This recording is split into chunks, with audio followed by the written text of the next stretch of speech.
MTV has become a globally recognizable brand of American culture. But how? Steve Jones, professor of communication at the University of Illinois, looks at the ever-changing impacts of MTV. 1981, Viacom created MTV, music television. The television program, owned by an American company, commodified for youth culture, spread its borders globally. Up to 80% of MTV's audience is located outside the United States. Yet, MTV continues to broadcast in English, further reinforcing American culture. Thomas McPhail, author of Global Communication, highlights the theory of electronic colonialism, which is essentially the process of capitalizing on the global youth culture to make a profit.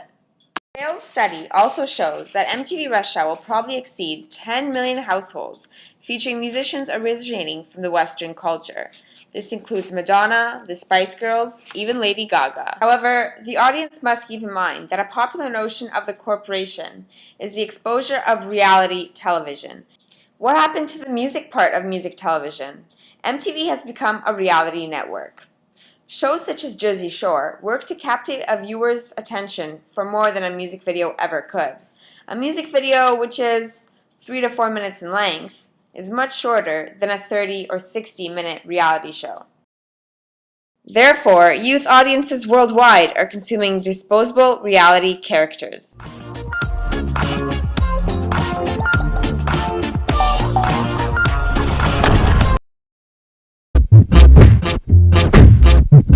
Television and its casting may inaccurately portray the outside world and may form public opinions that are equally inaccurate about the everyday lives of the cast. As the content on channels like MTV continue to change, so do the public opinions that have been shaped by the media that they air.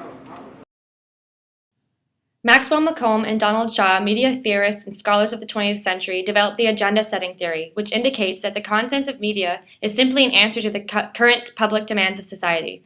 Just as newspaper stories are selected for distribution on a gatekeeper's knowledge of the current societal values, MTV Media creates reality shows that are intended to show viewers the inside view of life on, say, Jersey Shore. Although Macomb's and Shaw's theory was meant to be applied to news media, it can also be applied to reality shows such as Jersey Shore. Jennifer, director of Women in Media and News in New York, reveals in an interview with Ann Kingston, a journalist from Maclean's magazine, that producers of reality shows hold auditions for entertaining qualities, which they think will benefit the ratings of the show. Oftentimes, this includes casting people with aggression problems or a substance abuse addiction, such as alcohol or other drugs. Although these people may genuinely have these problems in the first place, it can be hypothesized that television characters are actually encouraged to behave in shocking ways that attracts audience ratings. The public opinion of reality shows is only shaped by the way the media represents the content. Horton and R. Richard Wall, authors of Mass Communication and Parasocial Interaction, may also be applied to the phenomenon of reality television and the rise of MTV reality shows. According to their theory, with the amount of media coverage that celebrities get, it is common for audiences to develop an apparent familiarity with them. The personae that MTV designed for the characters cause the viewers to believe that they have a continuing relationship with the stars, which causes the stars to oftentimes behave in the ways that their characters may behave on the show, which may in fact be manufactured. Male gaze on MTV's Jersey Shore is demonstrated through costume design and set location. Laura Mulvey, author of Visual Pleas and Narrative Cinema, includes male gaze in her media theory, which claims that the bearers of the look is oftentimes held by a male who happens to be gazing at sexually attractive and submissive females. It is likely that a show like Jersey Shore would not do very well on MTV if, the climate was very cold, if Snooki was constantly wearing turtlenecks and the situation was always bundled up in snow boots and parkas. Part of the ratings come from the sex appeal that the characters have to give off. Additionally, the first season was filmed in the summer in New Jersey, but season 2, which was going to be filmed in the wintertime, was filmed in Miami, where they could still wear the same wardrobe and behave in the same manners that would include a summer climate. Philosopher Judith Butler identifies gender trouble, which occurs during circumstances where masculinity and femininity are traits that are blurred and not very divisible in terms of what the stereotypes usually predict. On shows like Jersey Shore, gender trouble is highly prevalent because oftentimes the females behave in masculine behavior and the males behave in feminine behavior. The gender roles are virtually reversed.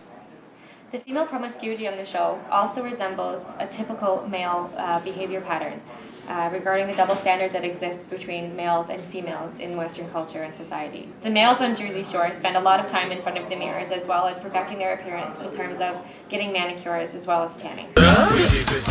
Reality show female characters oftentimes get into physical fights with each other, as well as other male characters. It's only two girls. Don't get snooked. Our example depicts Snooki off Jersey Shore fighting another female character. Nevertheless, the men of the Jersey Shore household portray a pretty image. No way I'm going to Jersey without my hair gel. Can't leave without my gel. Shown in the clips is DJ Pauly D from Jersey Shore, who spends about 25 minutes on his hair daily. According to Butler's theory of gender trouble, the gender roles in society are blurred with characters on reality shows such as Jersey Shore, in the sense that women get in bar fights, yell at each other, hit each other, and men are the ones that go tanning, do the laundry, and care about their hair. DJ Pauly D right here from Jersey Shore. This is Blowout 101. Step 1's the blowout. You take the blow dryer.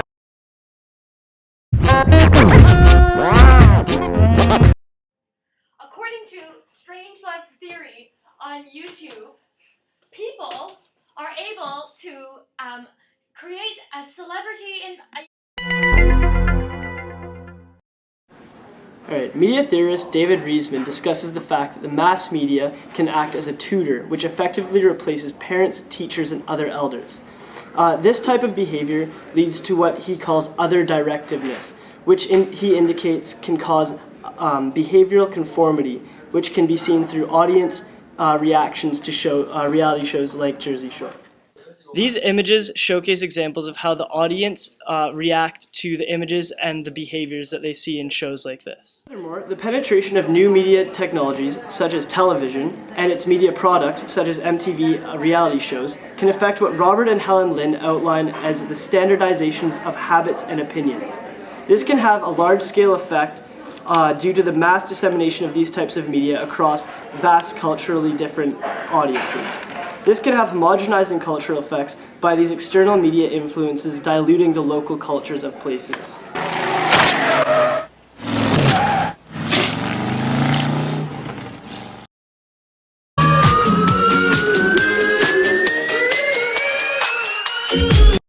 In conclusion, Viacom's MTV has created a mass global audience of American media. Since 1981, MTV has grown into a major part of dominant culture, exposing the audience to reality shows such as Jersey Shore. Individuals gain insight into a particular commodified and manufactured lifestyle. Separate global cultures are becoming homogenized as MTV spreads its influence all over the planet. A Jersey Shore case study by IMI Productions. Bitch.